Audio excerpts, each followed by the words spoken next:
प्यारे बच्चों, अशोक के फूल निबंध का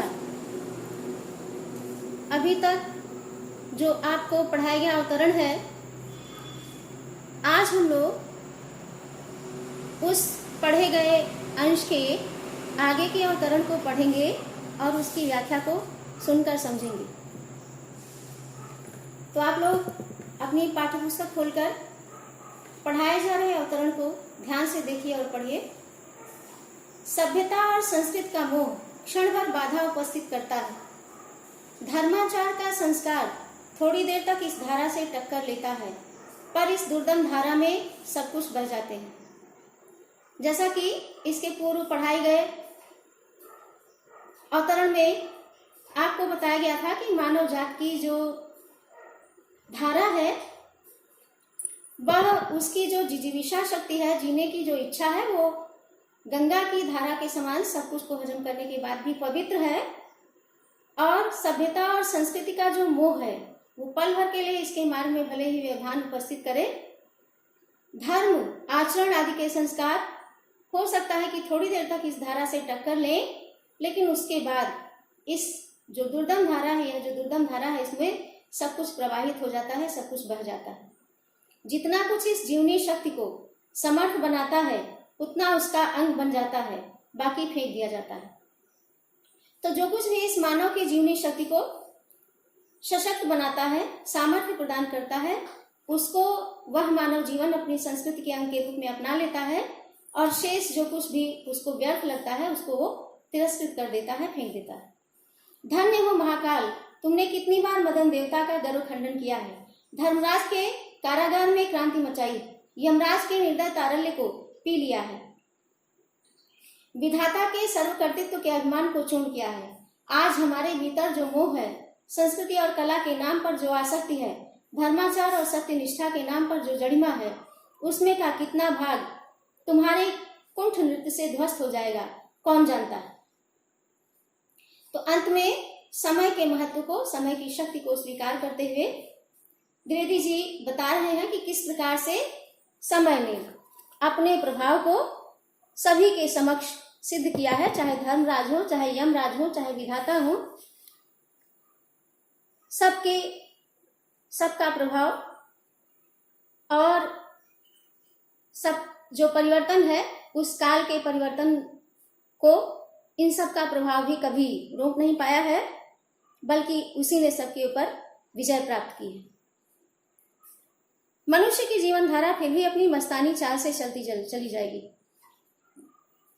तो भले ही उस काल के कुंठ नृत्य से सब कुछ ध्वस्त हो जाएगा, लेकिन मानव की जो जीवन धारा है, वो फिर भी अपनी मस्तानी चाल में, यानी बड़े ही आनंददायक चाल में चलती चली जाएगी। आज अशोक के पुष्प स्तवकों को देखकर मेरा मन उदास हो गया है। कल न जाने किस वस्तु को देखकर किस सहृदय के हृदय में उदासी की रेखा खिल उठेगी। तो आज जो अशोक के खिले हुए लाल पुष्प के गुच्छे हैं, उनको देखकर लेखक का मन थोड़ी देर के लिए उदास हुआ है। ऐसे ही इसी प्रकार कल पता नहीं किस वस्तु को देख करके कोई भी सहृदय, यानी जो भावुक हृदय का प्राणी है, उसके मन में उदासी की रेखा, चिंता की रेखा खिल उठेगी, एक हल्की सी उदासी छा जाएगी। हो सकता है कल को अशोक के स्थान पर कोई और रहे, जैसे अशोक को सबने विस्मरण कर दिया, साहित्य के क्षेत्र से उतर गया, जीवन के क्षेत्र से उतर गया, ठीक उसी प्रकार से हो सकता है कोई अन्य भी उसी श्रेणी में सम्मिलित हो जाए। जिन बातों को मैं अत्यंत मूल्यवान समझ रहा हूँ और जिनके प्रचार के लिए चिल्ला चिल्ला कर गला सुखा रहा हूँ, उनमें कितनी जिएंगी और बढ़ जाएंगी, कौन जानता है। तो जिस बात को मैं साबित करना चाहता हूँ, प्रमाणित करना चाहता हूँ, उसमें से कौन सी जीवित रहेगी, कौन सी नहीं जीवित रहेगी, इसको कोई नहीं जानता। मैं क्या शौक से उदास हुआ हूँ? माया काटे कटती नहीं। उस युग के साहित्य और शिल्प मन को मसल दे रहे हैं। अशोक के फूल ही नहीं, किसलयों को भी मदमस्त करने वाला बताया गया था। अवश्य ही शर्त यह थी कि वह दैता के कानों में झूम रहा हो। किसलय प्रसोअपि विलासनाम मदैता दैता श्रवणार्थः। परंतु शाखाओं में लंबित वायु लुलित किसलियों में भी मादकता है। मेरी नस नस में आज करुण उल्लास की झंझा उत्थित हो रही है। मैं सचमुच उदास हूँ।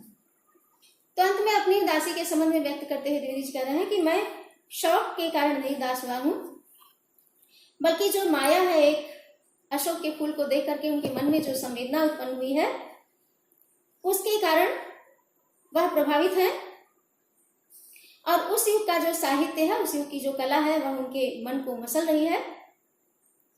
अशोक के किसलय में कितनी मादकता है और उसके पुष्प में कितना सौंदर्य है, वह सब कुछ लेखक के हृदय में एक करुण उल्लास की झंझा को उत्थान दे रहा है। झंझा ने तूफान, एक प्रकार का तूफान, करुणा से भरा हुआ तूफान उपस्थित हो रहा है। और अंत में पुनः अपनी बात को स्पष्ट करते हुए कह रहे हैं कि मैं सचमुच उदास हूँ।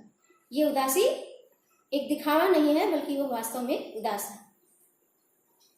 आज जिसे हम बहुमूल्य संस्कृति मान रहे हैं, वह क्या ऐसी ही बनी रहेगी? सम्राटों सामंतों ने जिस आचार निष्ठा को इतना मोहक और मादक रूप दिया था, वह लुप्त हो गई। धर्माचार्यों ने जिस ज्ञान और वैराग्य को इतना महार्घ समझा था, वह लुप्त हो गया। मध्य युग के मुसलमान रईसों के अनुकरण पर जो रसराश उमड़ी थी, वह वाष्प की भांति उड़ गई। क्या वह मध्य युग के कंकाल में लिखा हुआ व्यावसायिक युग का कमल ऐसा ही बना रहेगा? महाकाल के प्रत्येक पदाघात में धरती धसकेगी, उसके कुंठ नृत्य की प्रत्येक चारिका कुछ न कुछ लपेट कर ले जाएगी। सब बदलेगा, सब विकृत होगा, सब नवीन बनेगा। तो अंत में कहते हैं कि आज जिसको हम अपनी बहुमूल्य संस्कृति मान रहे हैं, अपनी संस्कृति का एक अंग बना ले रहे हैं, संस्कृत के एक अंग के रूप में स्वीकार कर रहे हैं, क्या वो उसी रूप में यथावत बनी रहेगी? ऐसा नहीं है, क्योंकि जैसे एक एक संस्कृति धीरे धीरे अपने नवीन रूप को प्राप्त करती रही, युग के अनुसार, समय के अनुसार, और ऐसी जो भी ऐसे तथ्य थे, जो भी ऐसी विचारधाराएं थी जिनके जो बिल्कुल निर्जीव थी, वह वाष्प की भांति उड़ करके समाप्त हो गई। क्योंकि महाकाल का प्रभाव ऐसा है कि उसके प्रत्येक पद के आघात से ये धरती सदा धसकती रहेगी, यानी खिसकती रहेगी, और उसका जो नृत्य है उसमें उसके नृत्य को करने वाली जो चारिका है, वो सब कुछ अपने भीतर समेट कर लपेट कर ले जाएगी। सब कुछ बदल जाएगा, जो भी विकृत होगा वह नवीन रूप को प्राप्त करेगा और नवीन स्वरूप धारण करेगा। भगवान बुद्ध ने मार विजय के बाद वैरागियों की पलटन खड़ी की थी। असल में मार मदन का ही नामांतर है।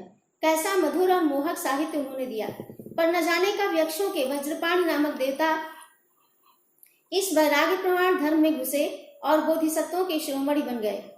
फिर वज्रयान का अपूर्व धर्मार्ग प्रसिद्ध हुआ। त्रिरत्नों में मदन देवता ने आसन पाया। वह एक अजीब आंधी थी। इसमें बौद्ध बह गए, शैव बह गए, शाक्त बह गए। तो भगवान बुद्ध ने मार विजय के बाद जो वैराग्य धारण करने वाले, जिनको गृहस्थी से कोई, संसार से कोई आसक्ति नहीं थी, कोई ममता मोह का बंधन नहीं था, ऐसी एक पलटन तैयार की थी। मार वास्तव में मदन यानी काम देवता का ही दूसरा नाम है, और इतना मधुर और इतना मनमोहक साहित्य उनके द्वारा रचा गया। लेकिन पता नहीं कब ऐसा हुआ कि जो यक्षों का समुदाय था, उसमें वज्रपाण नाम के एक देवता का प्रवेश इसमें हुआ, और वही फिर धीरे धीरे बोधिसत्व यानी महात्मा बुद्ध के जो न्याय थे, उनके शिरोमणि यानी सिरमौर बन गए, और वज्रयान का एक दूसरा स्वरूप यानी दूसरा धर्मार्ग प्रसिद्ध हुआ, और उनके त्रिरत्नों में मदन देवता यानी काम देवता को भी सम्मान मिला, उनको भी स्थान मिला। तो एक अजीब आंधी थी जिसमें बौद्ध, शैव, शाक्त सब के सब बह गए। उन दिनों श्री सुंदरी साधन तत्प्रणाम योगाश्च भोगश्च करस्त एव की महिमा प्रतिष्ठित हुई। काव्य और शिल्प के मोहक अशोक ने अभिचार में सहायता दी। मैं अचरज से उस योग और भोग की मिलन लीला को देख रहा हूँ। यह भी क्या जीवनी शक्ति का दुर्दम अभियान था? कौन बताएगा कि कितने विध्वंस के बाद इस अपूर्व धर्म मत की सृष्टि हुई थी? अशोक स्तवक का हर फूल और हर दल इस विचित्र परिणत की परंपरा ढोए जा रहा है। कैसा झबरा सा गुल्म है। तो किस प्रकार से ये सारे के सारे संप्रदाय चले गए, और आगे जो संप्रदाय विकसित हुआ उसमें सुरा सुंदरी आदि यानी योग और भोग दोनों का सामंजस्य प्रतिष्ठित हुआ, बल्कि दोनों की महिमा को प्रतिष्ठा मिली, और अशोक ने उसमें सहयोग दिया, सहायता दी। तो योग और भोग की यह जो मिलन लीला थी, इसको वो बड़े ध्यान से देख रहा है और समझ रहा है। अंत में स्वयं से ही प्रश्न कर रहा है कि क्या ये भी जीवनी शक्ति का प्रमाण है। और फिर एक बार अशोक के फूल के गुच्छे की तरफ वापस लौटते हुए पुनः उसके सौंदर्य का वर्णन करते हुए कह रहा है कि कैसा झबरा सा यानी बड़ा सुंदर सा आकर्षक गुल्म यानी गुच्छा है। मगर उदास होना भी बेकार है। अशोक आज भी उसी मौज में है जिसमें आज से 2 वर्ष पहले था। कहीं भी तो कुछ नहीं बिगड़ा है, कुछ भी तो नहीं बदला है। बदली है मनुष्य की मनोवृत्ति। यदि बदले बिना वह आगे बढ़ सकती तो शायद वह भी नहीं बदलती, और यदि वह न बदलती तो व्यावसायिक संघर्ष आरंभ हो जाता, मशीन का रथ घर घर चल पड़ता, विज्ञान का सावेग धावन चल निकलता तो बड़ा बुरा होता। तो कह रहे हैं भले ही मैं उदास हूं, लेकिन उदास होना बेकार है, क्योंकि जिसके अशोक के लिए मैं उदास हूं वो आज भी उसी मस्ती में जी रहा है जिसमें वो आज से काफी कई वर्ष पहले था। उसका कुछ बिगड़ा नहीं है, कुछ बदला भी नहीं है, खाली मनुष्य की मानसिकता बदल गई। और मानव की मनोवृत्ति यदि बदले ना तो शायद कभी आगे न बढ़े, और यदि ना बदलती तो विज्ञान आदि जो प्रगति या सभ्यता में जो परिवर्तन दिखाई देता है, जो नए नए मानदंड आते हैं, नई चीजें आती हैं, उनका सबका अस्तित्व हमको कभी देखने को न मिलता। हम पिस जाते, अच्छा ही हुआ जो वह बदल गई। पूरी कहाँ बदली है, पर बदली है, पर बदल तो रही है। अशोक का फूल तो उसी मस्ती में हंस रहा है। पुराने चित्त से इसको देखने वाला उदास होता है। वह अपने को पंडित समझता है। पंडिताई भी एक बोझ है। तो अगर वो बदली न होती तो हम लोग पिस जाते। इसलिए अच्छा हुआ जो इस प्रकार का नवीन स्वरूप उसने धारण किया, उसमें बदलाव आया। लेकिन पुनः कहते हैं द्विवेदी जी कि नहीं, कहाँ बदली है।